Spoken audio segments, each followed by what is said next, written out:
Declaração Universal dos Direitos Humanos e a Constituição de 1988. Bom dia, tropa, aqui é Sargento Borges. Conforme combinado, hoje vamos falar sobre a Constituição e a Declaração dos Direitos Humanos. Não tô lembrado não.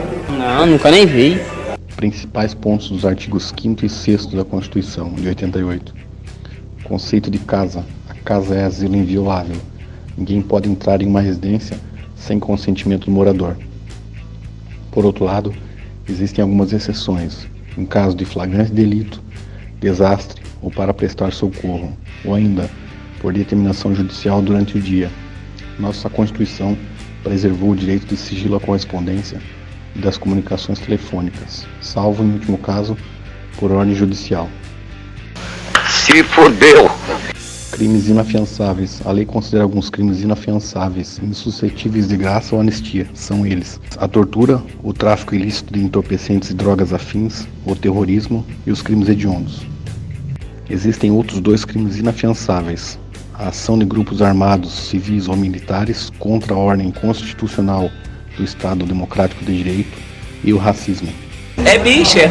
Mas o que são os crimes hediondos? Não sei. Conforme a Lei nº 8.072 de 90, são considerados crimes hediondos o homicídio comum, qualificado ou quando praticado por grupo de extermínio, o latrocínio, a extorsão mediante sequestro ou qualificada pela morte, o estupro e estupro de vulnerável, epidemia com resultado morte e falsificação de medicamentos. Não, nada a ver, irmão. Alguns crimes são diferenciados dos comuns porque são insuscetíveis de anistia, graça e indulto, como, por exemplo, os crimes hediondos, a tortura, o tráfico ilícito de entorpecentes e drogas afins, além do terrorismo. Vamos entender cada um deles.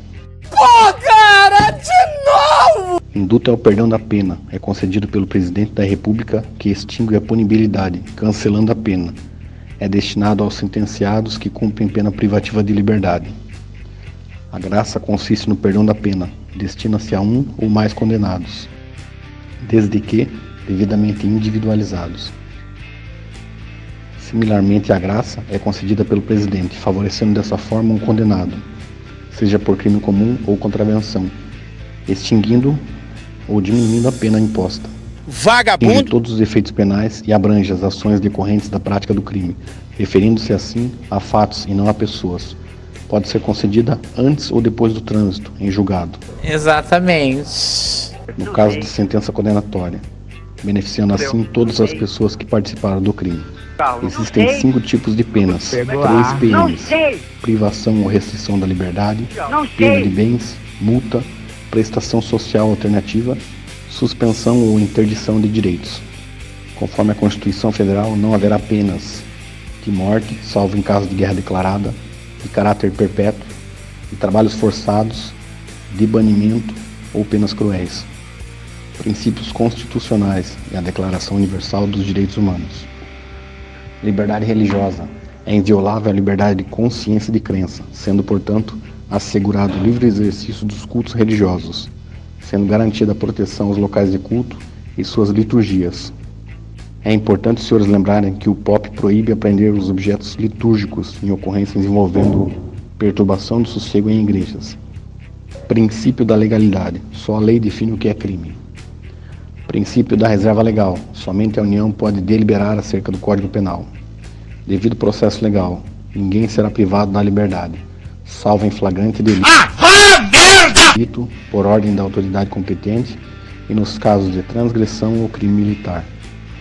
Provas obtidas por meios ilícitos. São inadmissíveis as provas ilícitas. Essa é considerada a teoria dos frutos da árvore envenenada. Fica calado, não quero falar com bandeirantes. Presunção de inocência.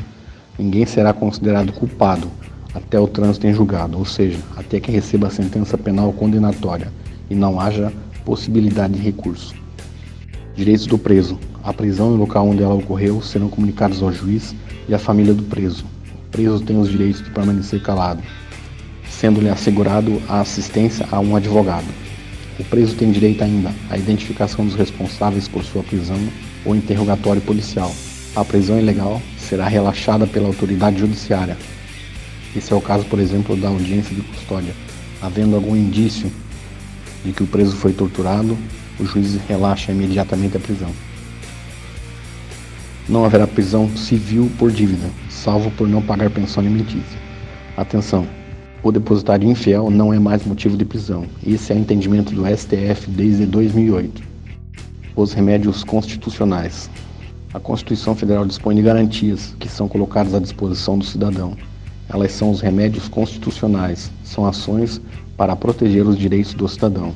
Abaixo, segue o resumo dos remédios constitucionais.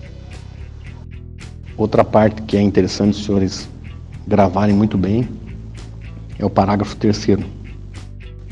Os tratados e convenções internacionais sobre direitos humanos que forem aprovados em cada casa do Congresso Nacional, em 2 turnos por 3/5 dos votos dos respectivos membros, serão equivalentes às emendas constitucionais.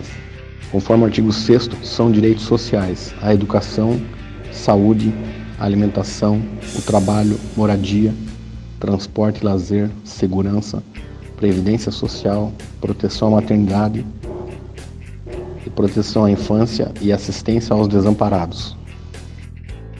Declaração Universal dos Direitos Humanos. Sua finalidade consiste na concretização da eficácia dos direitos humanos, por meio das normas gerais tuteladoras, como a dignidade, a vida, a segurança, liberdade, honra moral, entre outros. O direito internacional manifesta-se nos tratados aos quais seus países são signatários. A Carta da Declaração Universal dos Direitos do Homem foi assinada em Paris. Foi elaborada através da Assembleia Geral da ONU no ano de 1944. Estabeleceu a necessidade dos Estados-partes promoverem a proteção dos direitos humanos internacionais. Afirmou que a dignidade da pessoa humana é inerente a todos, que seus direitos são inalienáveis, pois são o fundamento da liberdade, a justiça e da paz social no mundo. Trata da vedação da discriminação de qualquer espécie, bem como de penas cruéis ou degradantes, além da escravidão e da tortura. O instrumento formal adotado por ela foi a Assembleia, não constituindo, portanto, obrigações jurídicas aos Estados-partes. Possui caráter não vinculativo, ou seja, a doutrina alega que não há obrigatoriedade por parte dos Estados-partes. Prevê somente normas de direito material, não estabelecendo, portanto, nenhum órgão jurisdicional internacional. Posteriormente, a Assembleia Geral da ONU ratificou a Convenção para a Prevenção e Repressão ao Crime de Genocídio. Por isso, o PM deve ser um protagonista dos direitos humanos, atuando não só como protetor, mas como promotor de direitos humanos, visando atingir todos os povos de todas as nações. Ninguém pode ser arbitrariamente preso, detido ou exilado. Para finalizarmos, toda pessoa tem o direito à educação. Ela deve ser gratuita, pelo menos na parte do ensino fundamental. Bem, senhores, o que eu tinha para passar no vídeo é isso. Glória a Deus. Espero que tenha ajudado. Eu achei meio bosta. Peço humildemente aos que tiverem interesse que se inscrevam no canal. Com certeza.